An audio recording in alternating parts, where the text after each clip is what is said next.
Winners win. I'm a winner. We're going to win.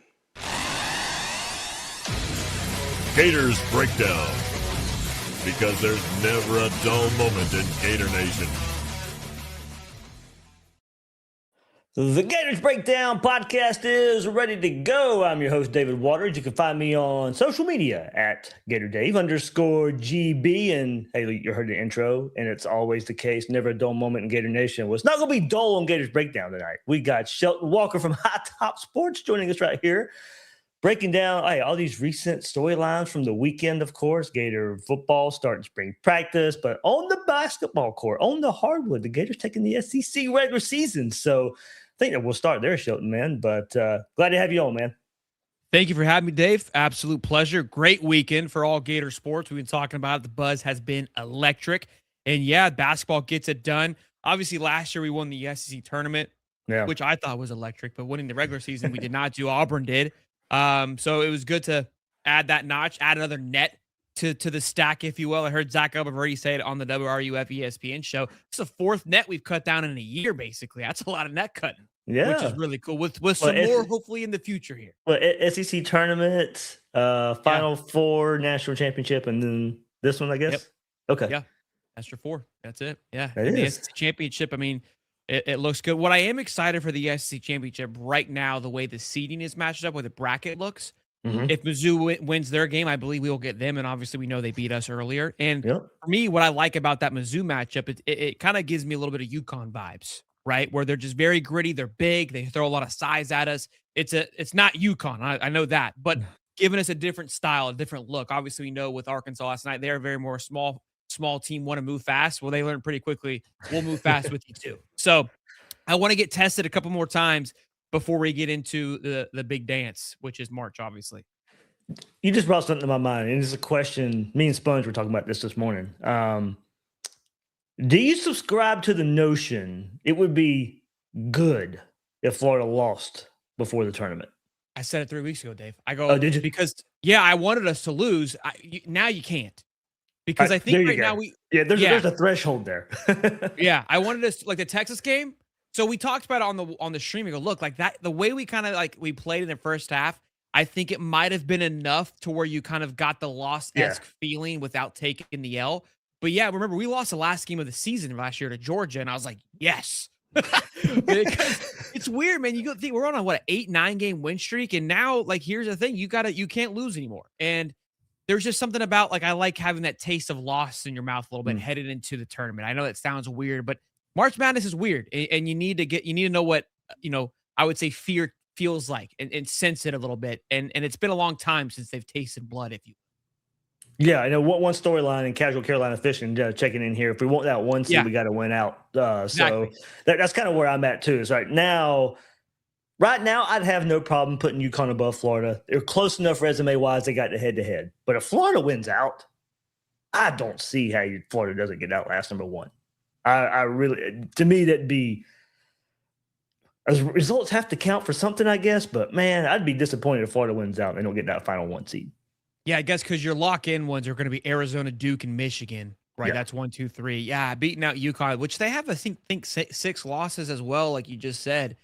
But if you go in the SEC, I don't know, man. Especially how they dominated Arkansas. I don't know I don't know if UConn has any kind of big-time games left on their box outside of the SEC tournament. We kind of learned that SEC tournament, I don't know if it's going to, unless UConn gets bounced in their first game, I don't even think them not winning it's going to make much of an impact. It's going to come down to these last 2 games of the regular season for UConn and for us to kind of gain an edge or them lose the edge, I think. No, I agree. Christine Jurlis, 998-81. 2 great pods coming together. Love it. GMFAG. There we go. Absolutely. Had to do it. All right, everybody, hit that like button. Comment right here. A lot of good comments already. Subscribe right here on Gators Breakdown if you haven't done so yet. Subscribe to Hightop as well. They got no. What time is your show tonight, Shelton? 8:15 with Stephen Harris. Champs Corner. Yep, Champs Corner. 8:15. So had to text Shelton earlier today. I was like, I know he's got his own show tonight, but see if I can squeeze him in a little bit anyway. So yeah, all in. I appreciate it. Lots to get to right here. All right, everybody. Let's continue basketball talk. We'll get into football in just a second. 2 players. Look, one reason I talked about this with Gators Breakdown Plus members last night, and sometimes you get those gremlins. And Mhm. on the Discord side, the Discord audio did not record. So here I was getting ready to edit last night's episode, put it out for everybody, and it's just my voice. You can't hear anybody else. That's just like You just sound like you're a lunatic talking to a wall. talking to myself. Yeah, that's awesome. That's not awesome, but I've been there before. It happens. No setting change. I didn't change a darn thing, and it just happened. It's technology's finicky, man. I hate it and I love it all at the same time. At the same time. But I said this last night. 2 players I want to shout out: Xavier Lee and Alex Condon. Those are the 2 guys I want to shout out. For Lee, what we saw the other night is about what I thought we were going to get. Now, At the beginning of the year. Yeah. Looking confident and the ability to drive to the basket. Like when Florida was recruiting him last year out of the transfer portal, I went and watched his highlights. And the top feature that stood out to me for this guy, the ability to drive and get to the rim. And that was completely missing from his game at the beginning of the year, in most of the season. So now we're starting to see it. I think it gives him a certain confidence in his game. And then for Condon, I think confidence is something else.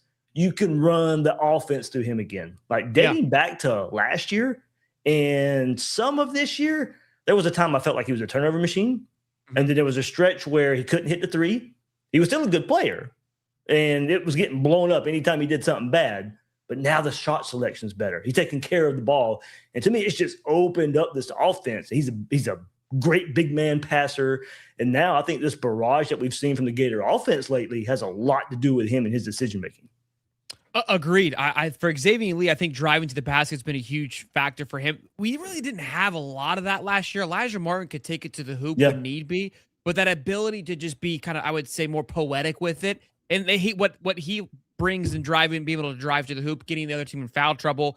He lacks shooting from the arc, which we carried. Now, again, I'm not trying to compare. I like what we have. I like that we have a new identity of winning, because where we lacked in maybe from 3-point shooting from him, and you've seen the adjustments in lineups too, is our guy Herb and Isaiah Brown. I mean, they have been absolute sparks off the bench, and Hal can obviously hit your occasional 3 as well. So I agree. I think Lee is doing exactly what they were intending him to do. And then Boogie would find himself from deep last night was great. But yeah, Condon, man, remember he went down with that injury right before March started, and the team kind of had to make a transition where it relied heavily on guard play. The front court was doo-doo. Ruben was a lot. I mean, all of them were a liability outside of Hauk. Whether it was foul trouble or turnover trouble, they were all liabilities. And that's where it really excites me headed into this tournament, is that's where we would get, not only was it a liability, but we were getting beat up. Everybody was bullying us at the front because they would drive and get our guys in foul trouble. We didn't have that ability to drive for whatever reason. Our guards were more of a shooter-esque feeling, which it worked. I'm not complaining. This team, I keep saying it, I've been beating this drum. People don't like my take on it. I understand last year's team was a national championship team. As a whole, this team, I think, is better. You had what we had last year in Walter Clayton and his unconsciousness and Hauk's consciousness it's hard to duplicate that. I think as a whole and as a unit, this team is sound. Doesn't mean they're going to go further or win anymore because it's March Madness, but it's a damn good basketball team. Ooh, that would be a good one. Like, I'd be worried if this team was in a close game with last year's team. Somehow you get a video game and you duplicate it. Yeah. Does this team really find a way to stop Walter Clayton? Again, that's Walter Clayton played unconscious. I didn't say that individual, and that's what happened. Oh, I know. I'm just saying. One guy can literally ruin somebody's game, can ruin your season. Yeah. We had the guy that was doing it last year. Yeah. And look, there was times we probably weren't the best team Houston bullied us the entire game. Yeah. We left for 60 seconds. It was. So I don't feel like we were the best team on any given night, honestly, outside of maybe the Maryland game. But Texas Tech and UConn all needed a hope and a prayer and a dream. Yeah. Auburn, I think we dominated pretty well. But that was obviously just a lot of familiarity with that one. But yeah, look, Walter Clayton played unconscious. That's just, I don't want to go up against anybody like that in March with someone like a Walter Clayton. Yeah. But to your point, Thomas Hauk, him this year versus himself last year. Better. He better. Ruben. Yeah, he dominates himself from a year ago. If you like I said, if you put this on video game and you have your settings for your players, Chin Yu is probably like a what? Like a 93, 94 this Now? year. Yeah, he was like a Last 79 year, last year. right? Maybe.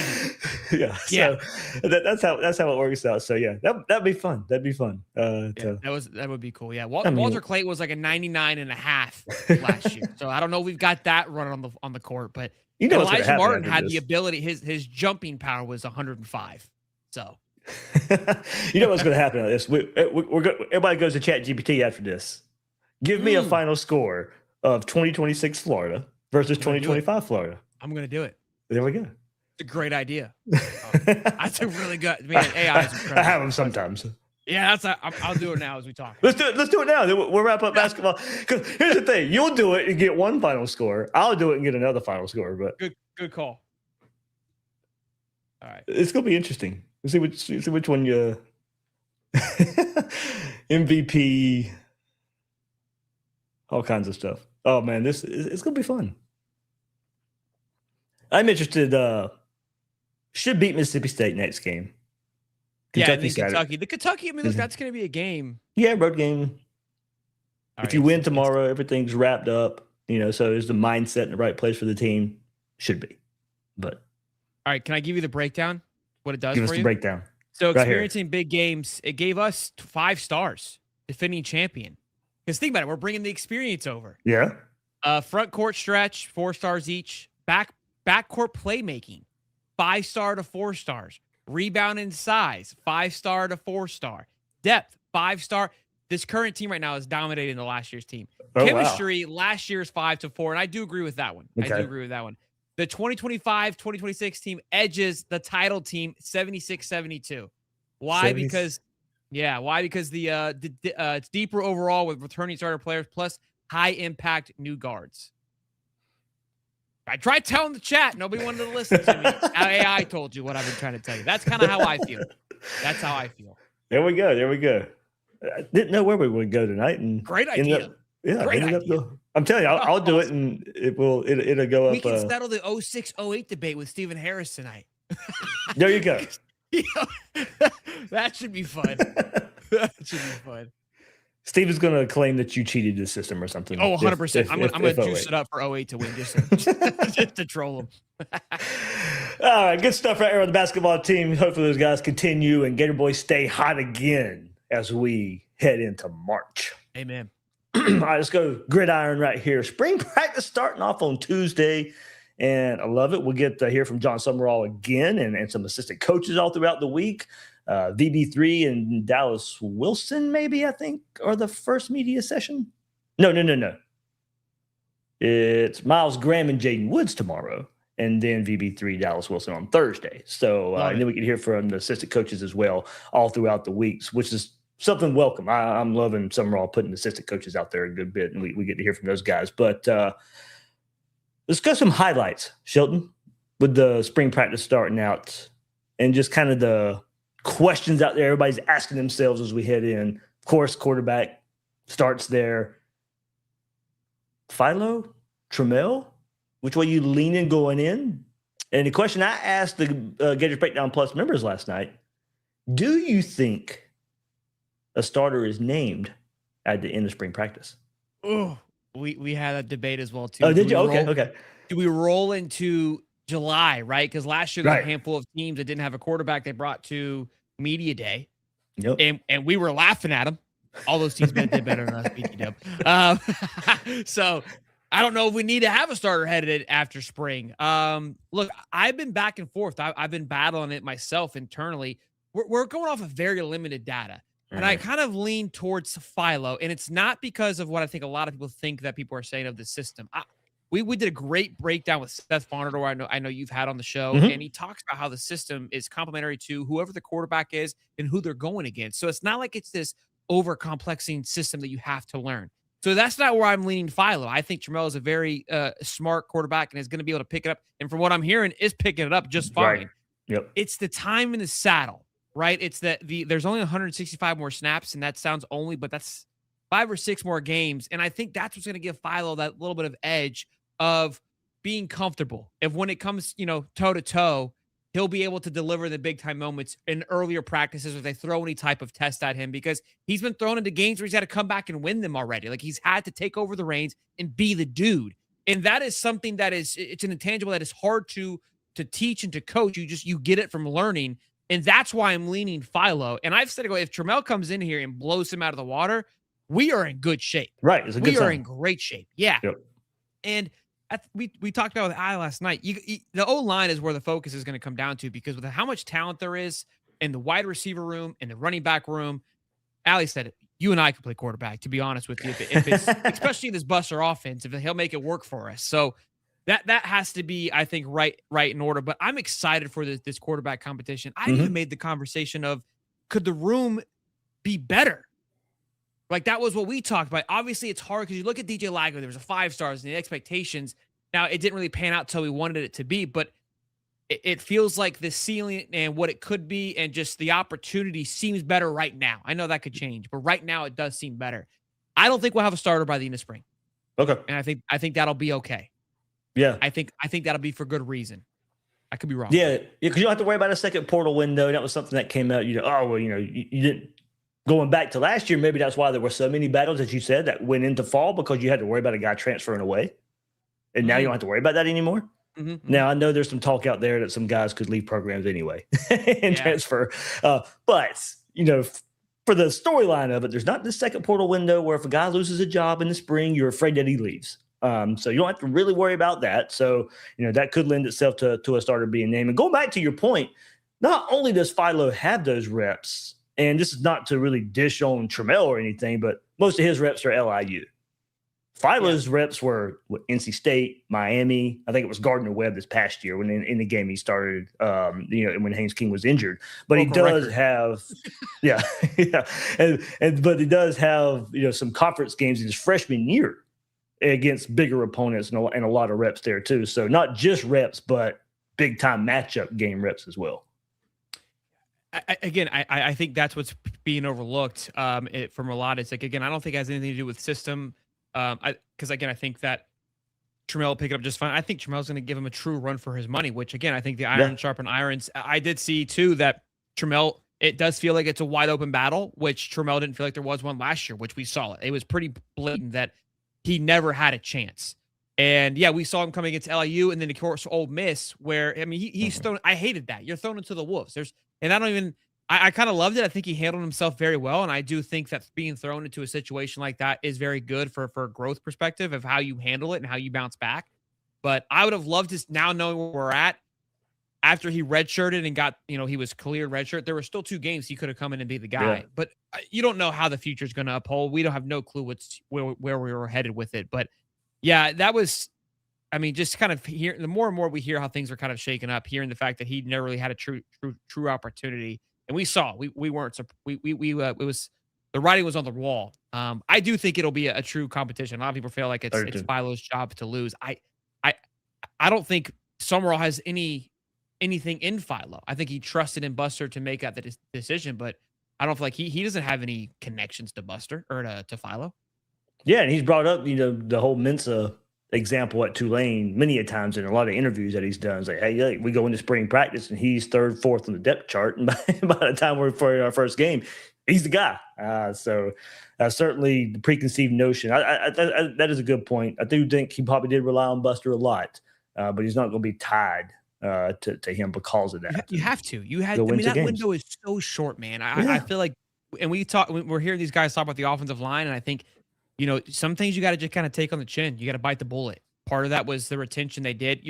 Everyone thinks like, oh, go get this and go do that. We talk about it at work all the time. I was like, oh, if we just had this and we just had that. Sometimes that other opportunity isn't better. Just because it's new doesn't mean it's good. And that was kind of where I always stood at too, of like, hey, like people are like, we're heavily on fire and Billy. I was like, the next thing doesn't always mean it's better. Now it is this time, but you gotta be a little bit careful sometimes. People joke with me all the time. You got Mullen fired for Napier. I was like, I didn't mean Mullen needed to stay. yeah, that's a good point. Yeah, that was your fault, Dave. Just all right. Gators breakdown's ending right now. With, it didn't need to happen though, right? That's just yeah. But you didn't get to make the choice for the next one. They didn't. They didn't ask for your help on that one. They should have asked. It Yeah. would have been a better opportunity. I mean, I bought into Navy, but he wasn't my top choice. Yeah, So- look, once they're here, you know what I mean? That's kind of how we rock and roll. They're Right, flying yeah, planes. yeah. We're going to get on there. We're going to ride with you. We're going to be ready to rock and roll. Yeah. But, you know, I mean, and we get Mullen flack was for my that top day. choice. Mullen was my top choice in 18 when he was hired. So Mullen was a splashy one. I agree. I think Yeah. that there wasn't too many upset people about it. So this way, I think John is, if you think about the last couple of hires, Mullen, I think, was kind of that Lane-esque where it was splashy. Everybody was accepting of it. You had a little bit of the connection because he coached at Florida. Right, So everyone was right. like, heck yeah, big time. and he hire. had SEC experience. Yeah, like it was like, this is Sure. what we need. And then you go to Napier, and I think that it was like kind of like, okay, we're cool with it. It was like a weird, warm acceptance. There was people that didn't like it. There was people that were liked it. Then John, it was like, everybody was like, what are we doing? Like, hated it. And then he flipped it in 24 hours. So we've had a little bit of everything. Maybe this is where we need to Yeah. be, where we hate you first, and then we love you. He's already earned our love very quickly. Very Yeah. He's everywhere. He's everywhere right now. Yeah. Battle on defense. Which one interests you the most, Shelton? Interior of the defensive line or the secondary? Which battle intrigues me most? Yes. I think that cornerback. I think that interior is pretty locked in. See, I do too. Yeah, And, I don't. Go ahead. And I think the 4 players that we throw in there with Lyons, Bet, Mbachu, and McLeod, I think by the time the season's over with, that snap count is going to be pretty evenly distributed. Like, I think they're really high on those sophomores, McLeod and Mbachu. And then Mbachu, I think we got the weights today. He put on 23 more pounds. And I'm like, hey, that's a welcome addition. I mean, a guy who's going to be in the middle of that defensive line, and we know we need a bigger body there. And you went and put on 23 pounds. So I like that group. It's weird. I think if you had asked me a month ago, or maybe even going into the transfer portal, I don't think I felt as confident. But as time has went on, I'm like, if they stay healthy, I think that group of 4 is pretty good. Yeah. So if you take a look, I think you talked about splitting the snaps. Take a look at Miami's snap count on defense. They did that a lot last year. I know obviously they had like say Ruben Bain and that interior that front line was nasty, but it was heavily distributed between the second line because they knew where they'd be headed this year. And so you think like, oh, they did lose all their starters, but that second line is still pretty. It's going to be damn good, if not better, because there are a lot of 5-star guys that got a lot of time and snaps in. Yeah, and I think the way this defense is going to be called is another reason why we've talked about it with Stephen Harris a lot, where that 4-3-esque style where they're going to have two interior guys, but then have 2 edge guys on each side with, and maybe even sometimes throwing a third edge in there, right? Like kind of like a hybrid player where I call him Charles. Glove, Emmanuel. Yeah, but like Emmanuel, Emmanuel. Yeah. is your edge player, but he'll slide into the interior, and then correct, the Childs will come in off the edge, and you still have like a Cameron or like a Woods. So then you have Woods, Bruv, who's an edge, then Childs, and then like let's just put Bet, right? So that's where that interior now all of a sudden has depth, which we were concerned of, plus productivity. I don't think people realize how. I mean, we've heard Chapman talk about it, how much Bet was targeted on this cycle, along with Mbachu and McLeod. And you've got Kendall Gervin coming in. I think he'll be a big treat. And there was another McCoy is huge. And I think Wiggins, Elgin McCray is going to be, I think, another hybrid guy to keep an eye out for. I think he's due for a year. A lot of great things being talked about him this offseason, turning some heads. Can it all come together? He was somebody who was tossed interior or was supposed to play inside last year, if you don't recall. So I don't know if that'll stay the same. And Chapman having the entire line, I think, plays a huge factor of why I'm not as concerned of this defensive line as maybe I was a month ago as well, too. Yeah. And then you can, like I said, go to the secondary and corner. You think 1 and 2 are locked up with Didi and Cormani? You think Flowers or Hanks push a good bit? Big fan of Dijon. I think Dijon brings you the all-around type of cornerback leader. He could be kind of what our Hargraves was, I think, just to kind of just lock down over there, or maybe more of like a suicide or killer, just knocking cats out. But I think with Cam Dooley, we're hearing a lot of great things from the UCLA cat that we brought in. I can't think of his name at the moment. I think Hermani is going to get pushed, not out, but I think elevated in the right kind of way. And I think those young guys are going to get time. I think it'll be very similar to the defensive line where it's going to be a healthy snap But yeah, Kermani's got to lock down his side. He's a 5-star cornerback. Go be a 5-star cornerback. I hope he can be what Jason Marshall was his senior year. Yeah. A lot of guys. Yeah. So there's a lot of guys back there. I mean, you even got, Jordy Lowry coming in for Kanye Clark. There you go. That was the guy. From UCLA. But I think Dijon and Cormani, but man, Flowers Hanks, I won't be surprised if they push for a lot of starting time. Conan Banny, I was a big fan of his as a recruit. Redshirted last year. I'm eager to see kind of where he fits into this when it's all said and done. But man, who? Coleman and Onus Conan Banny. Yeah, I never heard his last name before. I was like, who did you just say? Kona Banny. You didn't know? You heard of him? I just call him Onus. I was Kona's his first name. Yeah. No, it's so long. If I don't know the last name, you could see I call it either could be Bruv, which he could be Bruv too. He's from England as well. But if I can't say it, I just avoid saying it. Yeah, but I asked a question on Twitter not long before we went live tonight. This was just one I was just wanting to ask my followers out there. Is there somebody out there who's overlooked going into spring? And one name that is on the Alfonso Allen name came up a lot, and I love what that kid brought to the table last year. Yeah, that's Cody's favorite player on our team. I love Alfonso. No, I'm just kidding. He was giving him some flack when he played last year. We made it a whole ordeal because I was like, dude, the guy's playing with more heart than anybody on this football team. Well, I don't care if he's a walk-on, if he came off from the bleachers, put him in. He's playing with his head cut off. I think he's 100% being overlooked. There is a lot of, I like to say, psychopaths on this defense that I'm excited. I love Bryce Thornton. I think he's absolutely insane. And maybe Alfonso can be what Aaron Gates was. Aaron Gates, to me, flew around the football field. That's why I loved Aaron. He just couldn't obviously stay on the football field, which was huge. But DJ Coleman and Cam Dooley are going to be massive additions to the secondary. I think so I'm too. thinking like a Triquez Bridges, right? You got two of them now. I think those guys can bring that type of experience and impact to the defense. And then you got a great core of young up and comers. I don't know. The more we talk about it, and again, we did a whole exercise. Are we better off in this position this year than we were last year? And I think we gave a point for every position we were positive in that we felt, negative a point if we felt like we were worse off, and then neutral if it was kind of like it's up in the air. And after we broke it all down, we were like +3 or +4. Like that's how we feel like we're better off in a lot of areas. And it's kind of surprising given all that we lost. I don't know how you feel about it, but yeah, it's a good point. Castell being, I really hate talking bad about a guy, but it was, he was a liability more times than not out there. So, and then I think we looked at it last week too, and PFF's only one way to look at it, but Coleman, Dooley both graded out higher than he did. You got Bryce Thornton coming back as well. So safety, I think, should be better just because of the additions you made. And look, I agree with you with Coleman and Dooley. Like, I don't think those were wasted spots out of the transfer portal. I think both those guys will play a lot and play good for Florida. I think, especially Dooley with the Kentucky connection, kind of knowing what to expect. I think that's another kind of coach aspect there. He can share his knowledge with the guys back there. I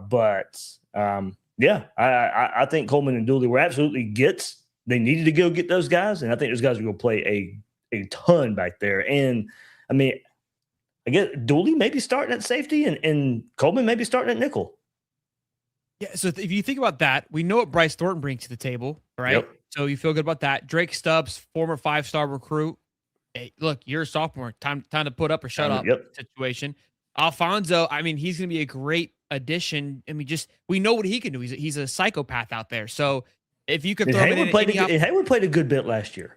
Yeah, Lagonza played a lot. And again, there's always that concern for that sophomore slump because more of a role is taken on. And so I think that could play a little, I always kind of put that in the back of my head, and maybe Castell just, ruined me in that regards. But then you got Kanye Clark, again, hear a lot of great things from UCLA, an experienced guy, and then some great young talent. Again, it feels in a weird way more depth and experience than it's ever been. I felt like for whatever reason, Napier and co, they would bring in depth guys, and they got it right with Triquez. But outside of that, man, it was a crapshoot. I don't feel like we brought too many people in there that really lived up to the expectation. They were like a depth piece when it's like, we need starters here, not everyone's really young. And I don't think they did that with Coleman and Dooley. They went out there and got dudes.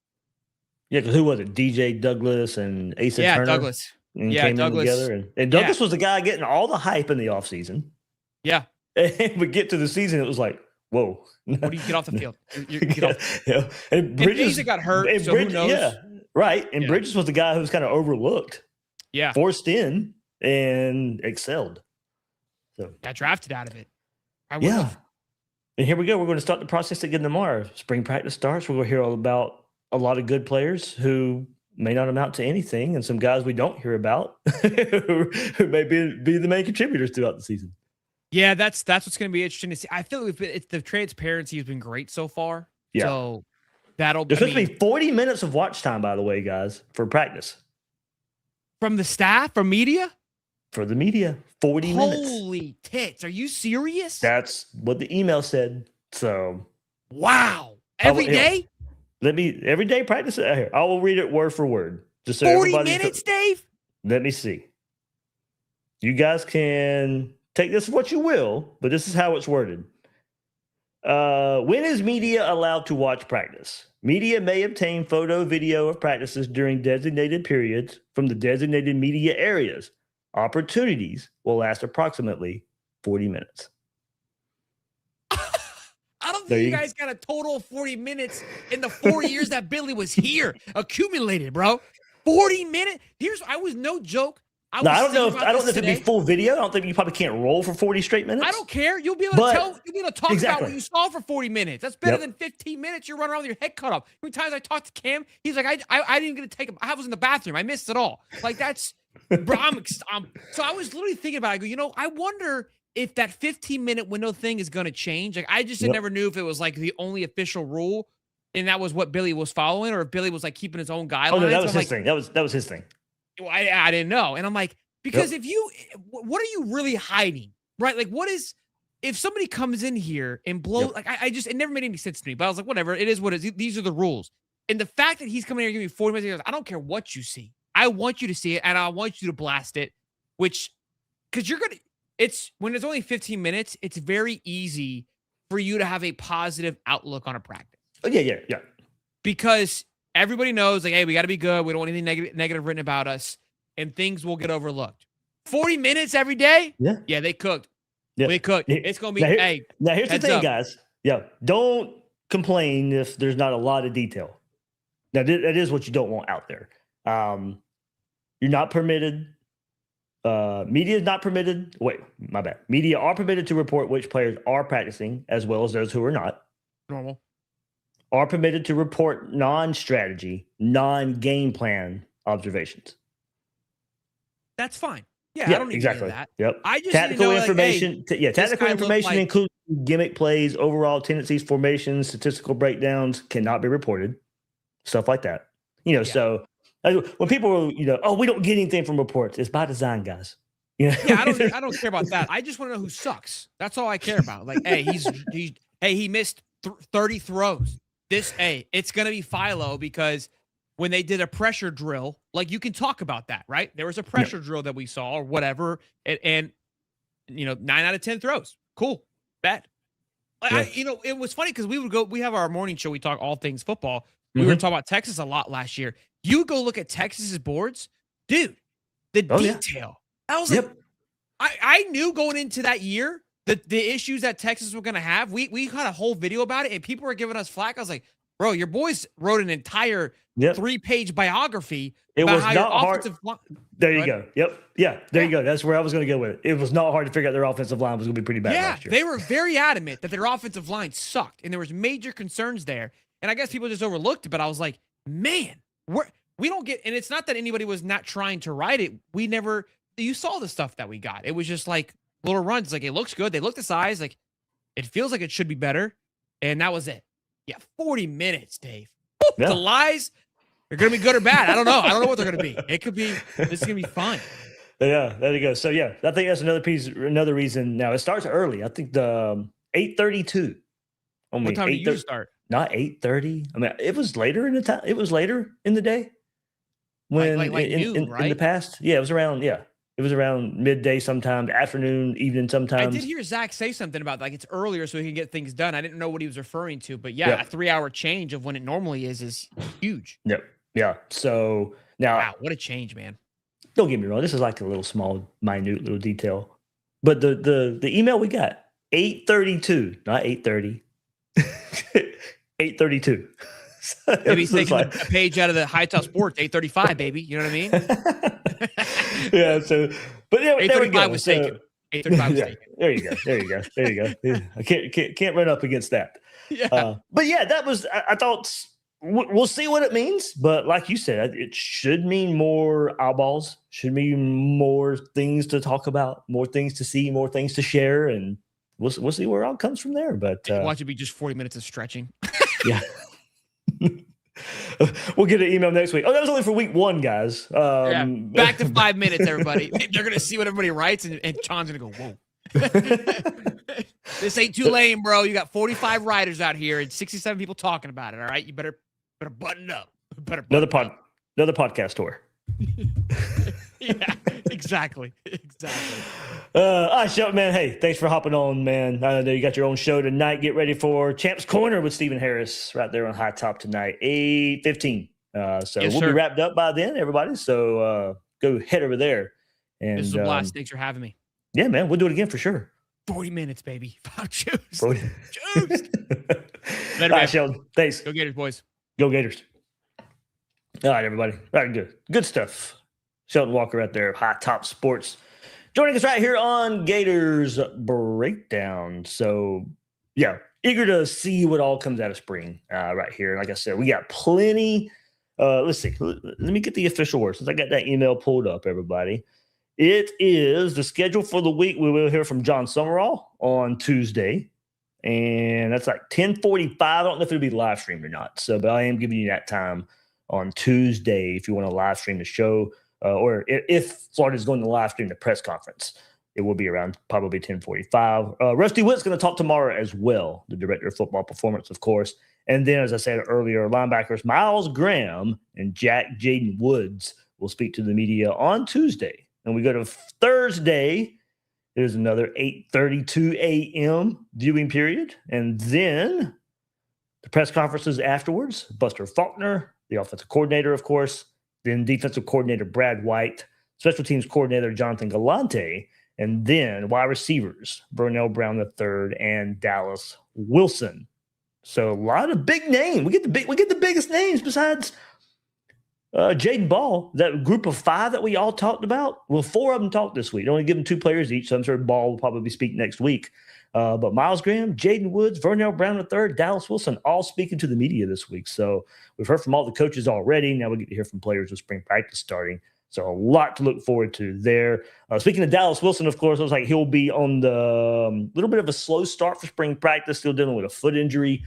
So we'll see what that means for him. You know, people will start to wonder, worry, maybe a little injury prone there because I do think it's a little different foot injury than it was last year. But we'll see. From everything I've heard, no worry about what the injury is for Dallas Wilson. But you still, new coach, new system, everything coming in. You like to have him out there. But as we saw last year, don't get me wrong, it would be better if he was out there. But we saw last year in his first big, meaningful action what he did in the Texas game. So I don't think it's going to take long for Dallas Wilson to get caught back up to speed because of this little bit of a probably nagging foot injury here for Dallas Wilson. But I think he'll be okay. So, but yeah, plenty to get into this week. We'll be full steam ahead with football with spring practice. We'll be covering basketball as well with this tournament run coming up.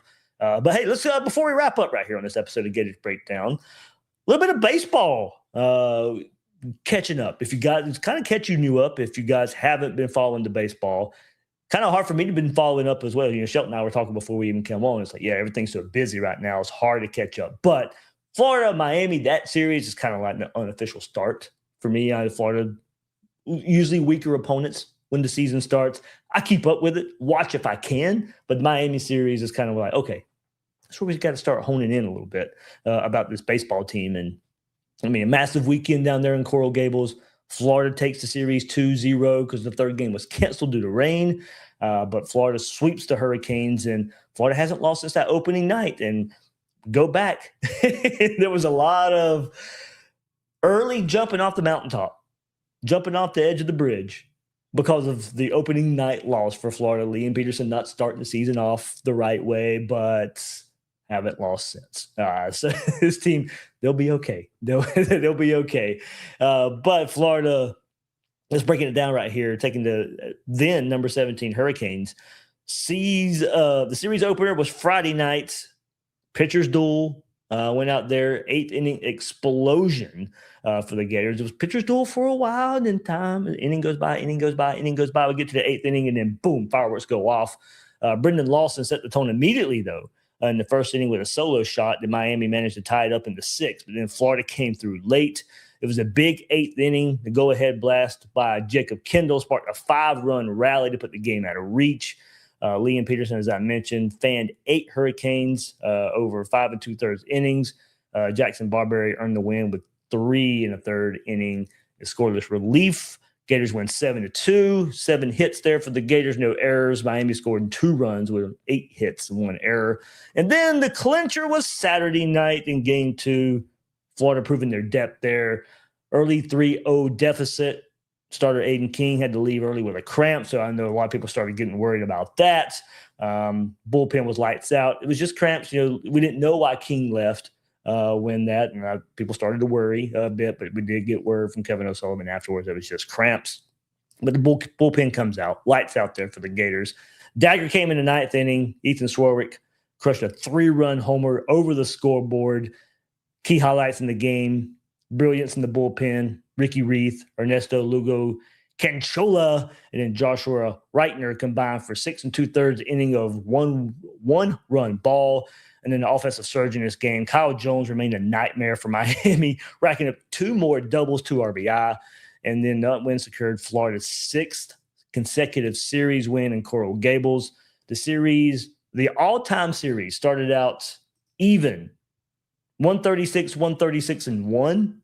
Heading into the weekend, Florida now has a 2-game lead, 138-136. Florida 11 of 12 series over Miami, including a 5-series win streak. Florida's won 6 straight series versus Miami in Coral Gables, dating back to 2014. Florida's won 11 straight games since its opening night loss, marking the team's longest win streak since starting the 16-0 campaign in 2020. Gators are 18-4 across 22 games versus in-state foes since 2025. Gators have won 28 of their last 34 regular season games dating back to 2025. So some other numbers right here. This 11-game heater for the Gators right now. Brendan Lawson, 14 RBI in his last 5 games. He's got 21 on the season. Bullpen allowed only 1 run over nearly 7 innings in Saturday. Like I said, 11 straight since the opening night loss. So there we go. Like we said, big weekend for the Gators, clinching the SEC in basketball. Saw what the baseball team did. And a lot of people were still wondering because you had that opening night loss. And then, like I said, some weaker opponents. Where was this team at? We'll know when Miami. Miami been playing really good. Really, really good up until this point. And then Florida goes down to Coral Gables and sweeps the season series 2-0 right there. So, Steve Beckerman does say a good point. That's what we're just kind of saying here. Baseball, basketball have such long seasons. You really have to be patient and know how good you truly are. Steve, yeah, just talked about that as far as baseball goes, but basketball too. Let's go back to the ATA conference and Florida losing every big game in almost the same fashion. It was kind of tough, physical, back and forth first halves. Then Florida would find themselves down big in the second half and then storm back and almost get the upset over UConn, almost get the upset over Duke and Cameron. But people were wondering, all right, so much lost from last year's team, the ATA conference, and every big game Florida played. They played well, but it couldn't break through, couldn't get the big win. What did that mean for SEC play? And then, as in Todd Golden fashion, the Todd Golden staple, lose the SEC opener. I mean, it's just a rite of passage right now. Todd Golden's going to lose the SEC opener. It doesn't mean anything because we've seen what Florida's done since. Only a loss to Auburn.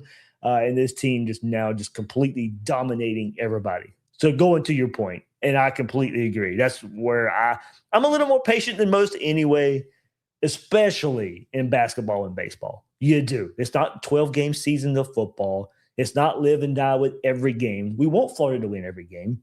But there comes a realization with those sports. You're not going to win every game. Not every game has to be a determining factor for the rest of the season. That's just not how those sports work. So good point in pointing that out, because we've seen baseball turning around after the opening night loss. Liam Peterson is pitching better. We'll know he still has this up and down roller coaster to his career so far. Hope he's mentally figured that out. Just got that game behind him. And from here on out, we'll be the Liam Peterson we all expected coming into the season. But Gator Swag 247, I like this. The bar is high for our football team because they will be the icing on the cake. I know, and that crossed my mind too, is we go back to last year a little bit, and you were coming off the exciting November of the 2024 season in football. You beat LSU, you beat Ole Miss, you beat Florida State, you beat Tulane. You win 4 games to end the season, and DJ Lagway's coming back, and okay, 2025 is going to be good. And then we roll into basketball, and we get the national championship. And we're like, okay, man, everything's just looking green arrows just pointing up. And for football to come crashing down. And then we get the bad start to basketball, but we had some patience, and we saw it pay off with the basketball team. We'll see where it ultimately goes. This team should firmly be a factor in the SEC tournament, in the NCAA tournament. This team is really, really good. But yeah, you're right. The bar is high for the football team. You got a new coach coming in. You don't get We've been patient as a fan base for the football team for quite a while. And maybe fair or unfairly to John Summerall, he's going to have a lot on his plate. And he's got to hit the ground running. Year one, I think, does have to show some, not asking him to go win the SEC, not asking him to go make the college football playoff. Just a reason to feel good after year one. And I think as far as win-loss record goes, 6-6 and making a bowl game. I've had this conversation on YouTube in the recent weeks. Some will be happy with that. I don't think many would just be happy with 6-6 in a bowl game. Is it better than what we've had? Sure. Is it where we want to be, even in year one of a new coach? I don't think so. I don't think John Summerall would really even accept that.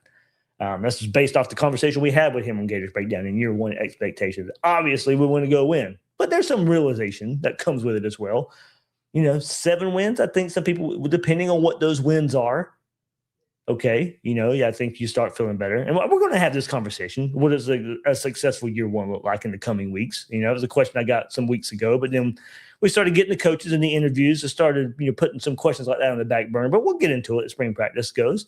But I talked about it not long ago. When you go and look, I pulled the schedule up. When you go and look at the last 3 games of the season, Kentucky, Vanderbilt, Florida State, got to win. I think win those 3 games to feel pretty good about where you're at coming out of 2026. We'll see what happens before that. Kentucky's got a new coach. Vanderbilt will have a new quarterback, and Florida State's Florida State right now.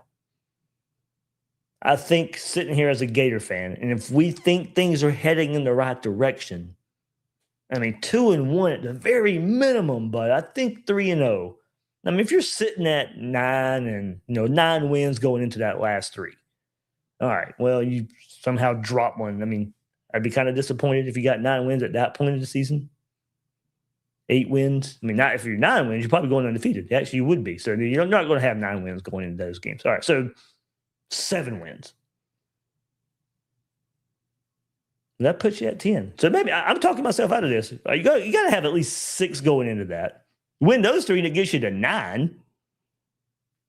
So maybe 5 wins going in to that last little bit. And that gets you to 8 wins, which I think a lot of people were kind of pegging Florida anyway. 5 to 6 wins going into that last 3-game stretch. Kentucky, Vandy, FSU.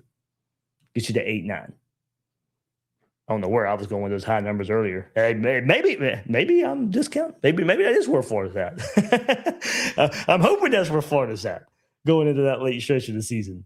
But it's the same. Year one expectations, and going back to the comment. I mean, Gator Swag just says right here, 9 wins, no less, Dave. I mean, a lot of people are putting the year one expectation, and I don't blame you. It's been long enough. It's been too long. But I'd love to go out there and just blow away the year one expectations. I'd be interested to see. I mean, Gator Swag, I don't know if you mean regular season, if you're counting a bowl game there or not either. But 9 regular season games, we've talked about it the last couple of years because of how hard the schedule is. I do think this schedule is still difficult, maybe not quite as hard as the last couple of years. But if Florida's 9-3 with this schedule, Florida's going to be in the playoff talk. I don't know if they'll make it. We'll see what the rest of the season looks like. We'll see what the rest of the teams look like. But 9-3 with Ole Miss and Texas and Georgia and Oklahoma on the schedule, that might be a playoff resume. Because if you're looking at 9-3, I just named you 4 games right there. So you're getting a win in one of those 4 big games that Florida's going to have. Missouri may be a top 25-ish team. South Carolina could be if they, with the changes they made at offensive coordinator, Lenore Sellers coming back. So you don't have the big other out-of-conference game like you've had. Florida Atlantic and Campbell opening up the season. No Utah, no Miami that you've had. So, but 9-3 is going to put Florida in the conversation. Bro Gators 5197 says 9 wins to be successful. Anything less is falling short, but still could be understandable depending on. And I always fall back on year ones can be weird. There's a lot to figure out. But Coach Signetti's ruined it for everybody. If you can go to Indiana and win right away. Coaches don't like that. Other coaches aren't going to like that because there's going to be a comparison for every new coach right now. Coach Signetti might just be the unicorn. Probably isn't fair for every coach to be compared to Coach Signetti. Who in the world thought they were saying that 2 years ago? But here we are. 8, I mean, like I said, I'd be okay with 8. I'd be okay with 8. If it was 8 and winning those last 3 games, I don't think it would be hard to feel disappointed. Granted, I don't really care where those teams are. I don't care if Kentucky's sorry. I don't care if Vanderbilt's sorry. I don't care if Florida State's sorry. For where this team has been, and you win the last 3 games of the season, to me, it would scream green arrow pointing up, things trending in the right direction. But I do feel you.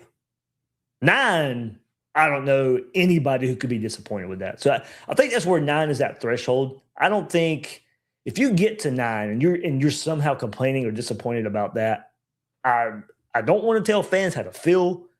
I don't know what you'd be expecting. I don't know how you'd be expecting more than that. And at least on the surface of being disappointed. I could not find myself at all disappointed with 9. 8, I wouldn't be disappointed. I'd probably have a game where I'd question. I'd be like, man, why couldn't that happen here?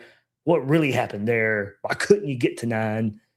But, 8 and 4, I'd be okay with. Like, I hate doing this exercise sometimes, but I would do it just for the sake of the conversation right now.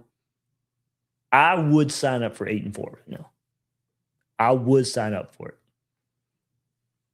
I would have fun with an 8 and 4 season. I think I would. I'd have fun with an 8 and 4 season. With that schedule, I'd find fun.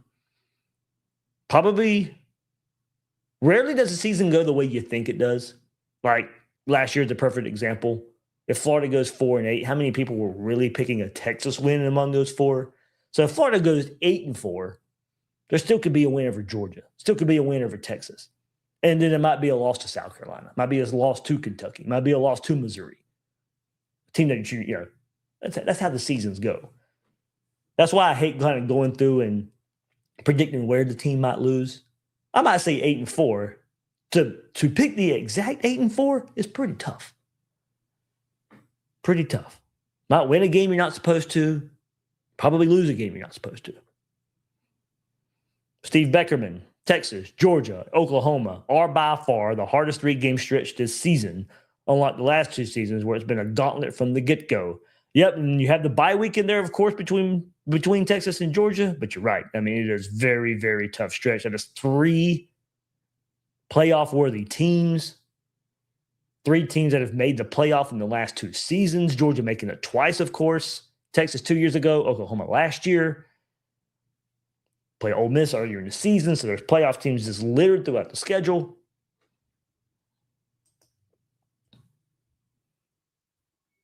But good conversation, guys. Good conversation. That's why I got to live stream more, get more of the comments in here. As I let you guys know, when last season ended and heading into January, February, I was going to be busy with a lot of family time. My daughter cheering for basketball. There's 2 games a night, or 2 games at night a week. So my schedule was just all over the place in January, February. We're in March. Basketball season's over with, at least at the middle school level. So my schedule has opened up a bit more just in time for spring practice. So I had to pre-record a lot of videos when I would just find time. I didn't think live streaming would really be, when I could live stream at times, it would have been like at 11:30 at night or around midnight. That's how late I was up pre-recording some episodes. And then sometimes it's trial and error. Maybe I should live stream. Maybe I shouldn't. When should I put the episode out? What time should I put the episode out? So life, guys, that's life for me sometimes. I'm not missing my daughter's basketball games. After football season, catch back up time with the family and all that good stuff. So it was just all over the place. But now should be a little more set in stone with basketball season being over with. So I certainly have more plans to live stream. So I'll be able to take some comments from you guys. It keeps the conversation going, all that good stuff. A lot of fun to be had. But I knew January, February was going to be crazy, and it absolutely was. So, Gator swag 24/7, man. I keep saying this every year too, man. It's got to happen. We got to beat Georgia this year, Gator swag says. I don't care about beating any other team, just Georgia, David. Swag, I cannot agree with you more. It's time. I'm tired of losing to them. Been close the last couple of years. They've been in 4th quarter games the last couple of years. Just like in college football, the gap has shrunk. Georgia and the gap against the rest of the SEC is no longer there. Now, they still win games, but we now see Georgia in dogfights all throughout the season. And they came out on top of a lot of those dogfights last year. Remember all those 4th quarter comebacks that they had, those 4th quarter games. But we used to not see those. When they were winning national championships, they were blowing out everybody. They were blowing out Florida. The gap has shrunk. It's time to take advantage. Is it year 1 in some raw? I don't know. I hope it is. Because the swag says it's time. It is time. Kind of going back to this conversation too. Himster says, as long as we beat Georgia, 8-4 will be okay. That's kind of where I'm at too. 8-4 and a loss to Georgia, maybe that's the way I should look at it. 8-4 and a loss to Georgia, I'm just like, okay. Like I said, I'd be okay with that. I would not be disappointed at all. There'd be some questions, but I'm not making an ultimate decision about a coach in year 1. Now, if it's bad, of course, it'd hang in the back of your head, but I still wouldn't. There's no way I'm giving up on a coach after 1 season. As I said earlier, I show a lot more patience than most. Right or wrong, I will. Now, when it's time and a threshold has been crossed, boom! I'm going full on you. But I like to usually give benefit of the doubt for as long as I possibly can. Maybe that's being a fan. Maybe that's patience. I don't know. Maybe it's a combination of both. But yeah, 8-4 and a win over Georgia. Draft the contract. I will sign it right now. I will sign it in a heartbeat. You don't have to twist my arm. I'll fax it right back to you. I'll take a picture and sign it, send it right back to you.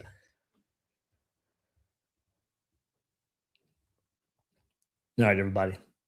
Thanks for hopping on for another episode of Gators Breakdown. Tuesday, tomorrow, we will have our Tuesday night episode with Will Miles. You heard me earlier talk about what is on the docket for spring practice starting tomorrow. So lots of eyes, lots of time on the practice field. And then we get to hear from Coach John Summerall and some of the other coaches and players as well. So that's what we'll be doing Tuesday evening right here on Gators Breakdown, me and Will Miles, breaking it down for you right here. All right, everybody, that'll do it for this episode of Gators Breakdown. I'm your host, David Waters. You can find me on social media at _GatorDave or GatorDave_GB. Jeez, can't even get the tag out there right. At GatorDave_GB.